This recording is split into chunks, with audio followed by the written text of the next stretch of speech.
questions. Yeah, I thought obviously looked much more like the team that I've been coaching here prior to December 11th. I thought our energy level was really good. I thought our intensity, execution, guys playing for each other, playing connected, competing together on both ends. Liked our activity level, liked our team spirit. Night and day from what it was on a week ago today. So it's a lot to like, and I think a lot to build upon, and then there's some things certainly we can be better at. 16-0 boards and some areas we got to clean up moving forward, but a lot to build on, and now the question for every team, and certainly this group, is we're capable. Can we be consistent, right? So we'll have to answer that here as we get ready for this weekend. Coach, the last game you guys played, you started out with 4 threes and what looked to be like a good run, and then nothing went well. Yeah. At what point could you tell that this was different tonight? Yeah, I think we got off to a good start. Shooting the basketball. I think we hit a lull as well. In that first half, I think we got up big, and then they cut it back to 30-20. I thought the probably the key little segment of the game was the two keys were. We finished that half on a 9-2 run to get to build a little bit of cushion. And then I thought we came out in the second half and really, were able to sustain our defensive intensity. And, our defense fueled everything. Our activity level was better. One thing I think, we talked about is I'm okay with us, shooting, quality threes. We would consider high value threes. For most of our guys, Voss is probably a separate category, Coop sometimes. But most guys, it's are they playing off, paint touch, spot threes, feet under them, and we generate a lot of those shots against Northern Illinois. We generated a lot of the night. They went in the night more than they did. But the biggest thing to me was our activity level defensively.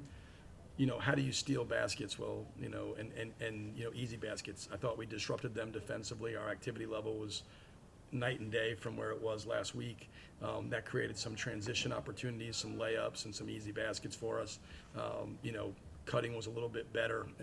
Offensive rebounds. You got to do some things to give yourself opportunities.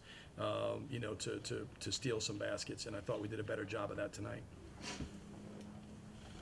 Has Julian played his way into the starting lineup? Yeah, I mean, we went with shows what us coaches know. We went with him to give us a more of a defensive presence in that first group, and we didn't know we were starting Steph Curry, so it was nice to have that. I don't know that he's going to go 8 for 8 every game, but but he's Ju's a kid that whatever his role is, he's going to do it. He's going to give you everything he has. He's not always going to play well. Nobody does, but he's going to play with great intentions. He's going to play with great energy. He's going to play and lay it all out there. And I was really happy to see it because they were switching 5, and he did a great job of really not settling, and he was attacking the paint, driving. They were switching 22 on him. I don't want to mess up his name because Luke told me I messed it up earlier today on the radio, so I didn't want to mess it up. It's Kale, or I think, is that right? So anyway, I don't want. But anyway, he was driving 22, touching paint, and that created. He's generating shots for his teammates, getting himself to the rim, finishing, and it was really good to see. And then the spot threes. I love the fact that he was shooting with confidence. I have confidence. Julian. If it's off a paint touch and he's got his feet under him, we want him to let those things go. Those are high-value shots, and he's capable of making them. He showed that last year, and he showed it tonight. So it was great to see. So overall, he was, obviously set a great tone for us, and hopefully he'll be, he continue to play well here moving forward. To bring out one glitch, you guys had a tech late. Is that something you're trying to work on to keep limited, or Yeah. You had a batch of them? Yeah, that tech is not really like it's a flopping tech. It doesn't really count as a technical foul in the rules. It's just it was a flopping tech. He said that Jabo got hit and Jabo flipped his head back, and he didn't fall obviously, but Jabo said the guy pushed him with a forearm. Those techs are like, I don't know. We had a guy at UMKC get 3 of them in one game. They don't get ejected for them. They're not really. But overall in technical fouls, yes, we obviously would like not to have those at all. And I think we're, been a little better, knock on wood. I don't want to jinx it, but we've been a little better with guys, and I think, the last couple games have cleaned that up, and I expect to moving forward. It's obviously been addressed, it's been consequenced, and that's what you do, and guys understand ultimately, we want to win, lose with class, and we want them to maximize their value as players, and part of that is we love our guys playing with emotion. We don't want our guys playing emotional, and I think there's a big difference in playing with emotion and playing emotional, and finding that balance. You're old like me is easier than it is when you're younger like some of those guys, but we're certainly, it's a work in progress, and I think we've made here these last couple games we've been much better. Coach, do you have a sense of the identity of this team? I know last time you talked, you said kind of like through the first semester we've sort of been consistently inconsistent. Do you kind of have a sense of the identity of the team yet? Well, what you hope is, I think with a team is what your best version is, right? And what it looks like when you're playing your best basketball offensively, and what it looks like when you're playing your best basketball defensively. And then the key is, we know the identity we need to play to be successful. The issue that we've struggled with is consistently getting to that identity and, playing with the necessary intensity, the necessary detail to do it. We have lulls, and every team has lulls. I mean, there's no team that goes through a game doesn't have a spat or a lull in a game. But I think that part we know, and now it's. The challenge for this group is how consistently can we get there? Like, obviously, we're at our best offensively when the ball's flying around and we're sharing it and we're playing together and generating quality looks.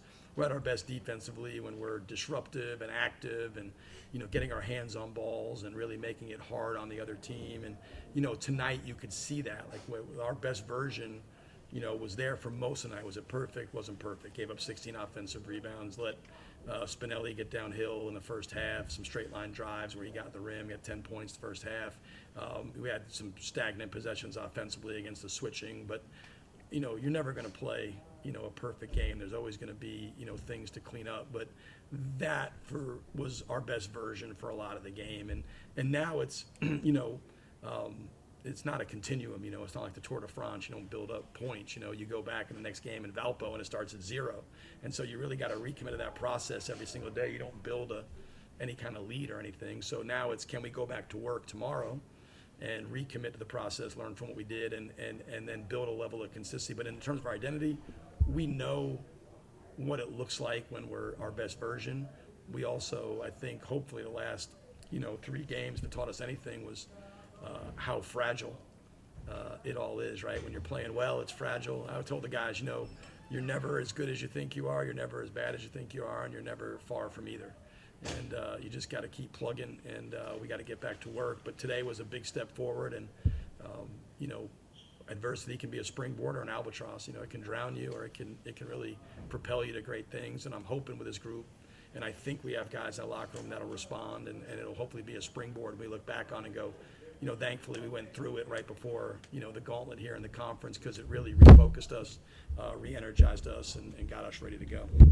So hopefully. Any thoughts on Valpo? Just early thoughts. They're obviously, start with Cricky and King, right? Those two guys. Cricky, I think, is right leading this league in scoring, or second to Bowen Bourne, but he's a load inside. Hit the game winner here last year against us. He's terrific. Kobe King's terrific. They got those two guys, and they've got point guard that had 13 assists the other night. Get downhill, and just kind of diving into them right now. But it's like every other Valley game. They have Coach Lodge does a great job with his guys. They got a lot of talent. It's a hard place to play. I'm glad Jeff Jackson sent us to Valpo for New Year's. We're really requesting it, so it's good that he was able to follow through and get us there for New Year's Day. So we'll be able to celebrate it in Valpo. But I think our guys are excited to get up there and play. We know it's a quality team, very well coached, really good players. We'll have to play really well on the road to have a chance to be successful on Sunday.